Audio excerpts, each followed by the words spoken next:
লন্ডনে প্রধানমন্ত্রী শেখ হাসিনার সাথে ব্রিটিশ পররাষ্ট্রমন্ত্রী উইলিয়াম হেগের আলোচনা, শিক্ষা, স্বাস্থ্য এবং নারীর ক্ষমতায়নে বাংলাদেশের অগ্রগতির প্রশংসা, গণতান্ত্রিক অগ্রযাত্রার সহায়তার আশ্বাস।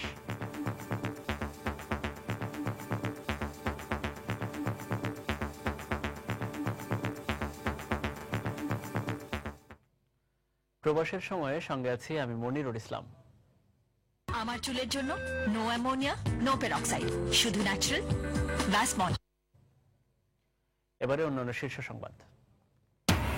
থাই জলসীমায় জাহাজ ডুবির ঘটনায় 3 বাংলাদেশিকে জীবিত উদ্ধার, নিখোঁজ ট্রলারের সন্ধান, 10 নাবিকের সবাই সুস্থ। রাত পোহালেই গাজীপুর সিটি নির্বাচনের ভোট গ্রহণ, নিরাপত্তা ব্যবস্থা জোরদার, জয়ের ব্যাপারে আশাবাদী প্রধান 2 মেয়র প্রার্থী।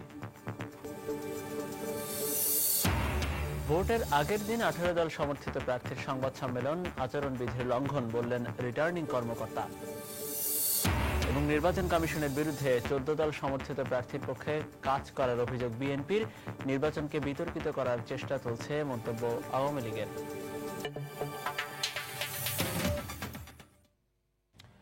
শুরুতেই প্রবাসের সংবাদ।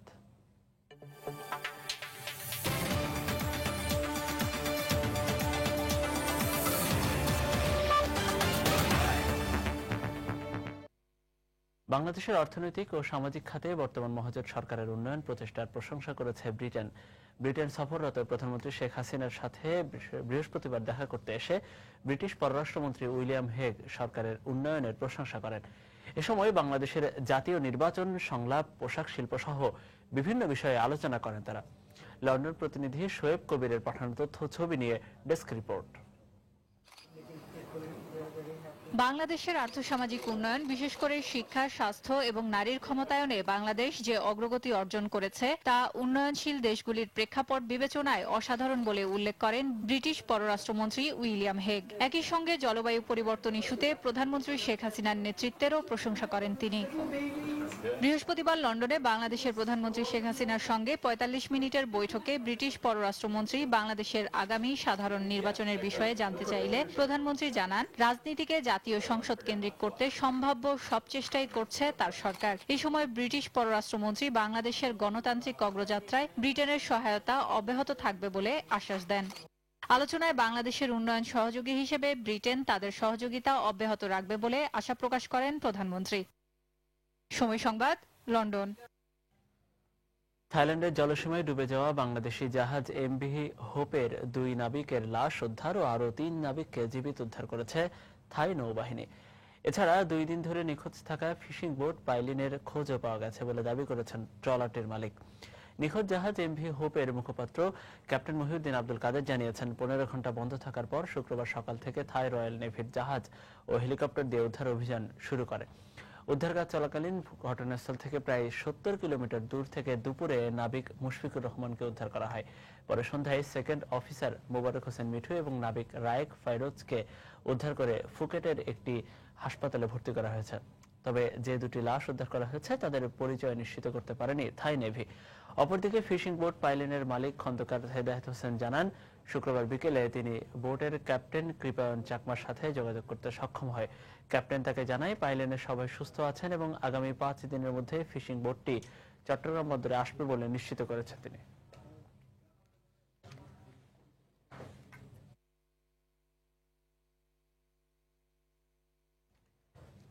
এবারে দেশের খবর।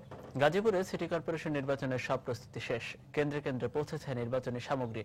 রাত পোহালেই ভোট গ্রহণ, শান্তিপূর্ণ ভোট নিশ্চিত করতে জোরদার করা হয়েছে নিরাপত্তা ব্যবস্থা। দর্শক, গাজীপুর থেকে আরো জানাচ্ছেন রামিম হাসান। সকাল থেকে এই নির্বাচনের 392টি কেন্দ্রের প্রিজাইডিং কর্মকর্তারা আসতে থাকেন নির্বাচনী সরঞ্জাম বুঝে নিতে। রিটার্নিং কর্মকর্তার কার্যালয় থেকে ব্যালট পেপার, ব্যালট বাক্স সহ বিভিন্ন সরঞ্জাম বুঝিয়ে দেওয়া হয়। এ সময় রিটার্নিং কর্মকর্তা জানান, এখন পর্যন্ত নির্বাচনী এলাকার সার্বিক পরিস্থিতি স্বাভাবিক রয়েছে।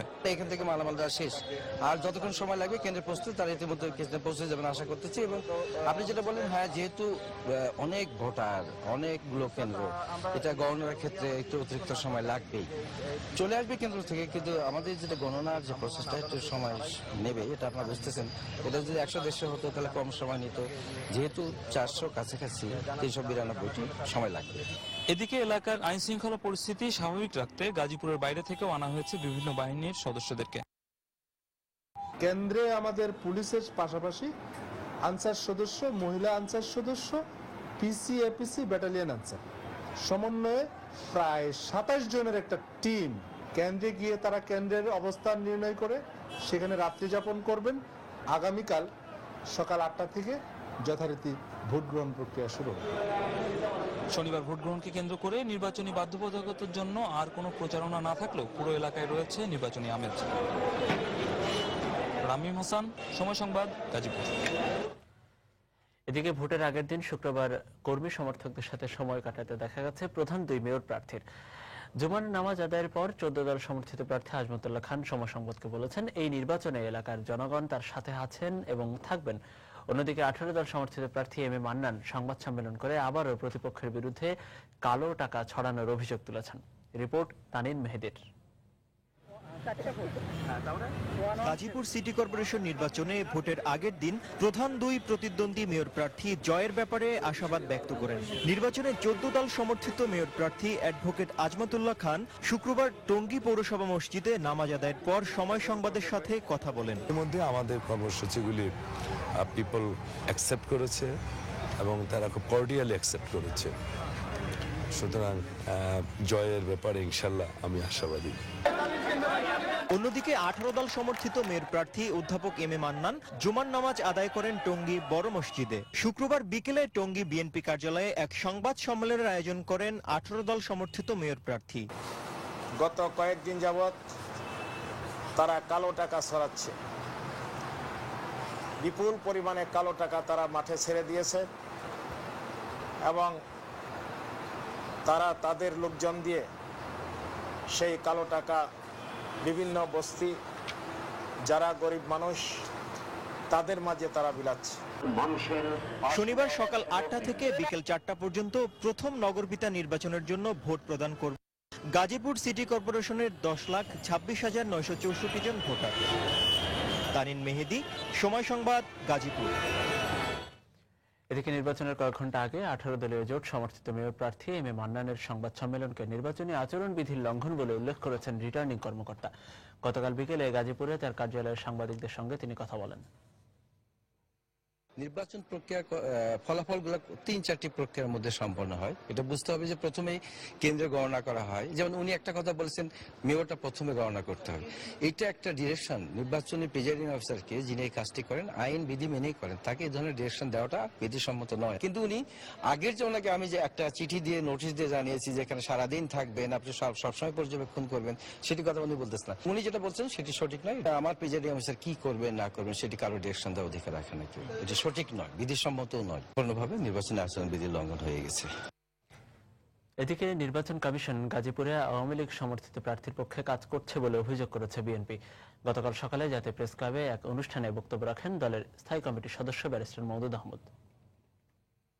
এই যে নির্বাচন কমিশন এবং বর্তমান সরকার জোট সাজসে তারা এখন চেষ্টা করছে সরকারের সমর্থিত প্রার্থীকে গাজীপুরে জয়যুক্ত করতে। এই গাজীপুরের নির্বাচনের মাধ্যমে এই সরকার প্রমাণ করে দিচ্ছেন জাতীয় সংসদের নির্বাচন তো এই সরকারের অধীনে সুষ্ঠু এবং নিরপেক্ষ হতে পারে না। এদিকে গাজীপুর নির্বাচনে কারচুপির আশঙ্কার কথা জানিয়ে বিএনপির যুগ্ম মহাসচিব রুহুল কবির রিজভী হুঁশিয়ারি উচ্চারণ করেছেন। রাতে নয়াপল্টনে দলের কেন্দ্রীয় কার্যালয়ে প্রেস ব্রিফিংয়ে তিনি বলেন, ফলাফল পাল্টানোর চেষ্টা করা হলে বসে থাকবে না বিএনপি।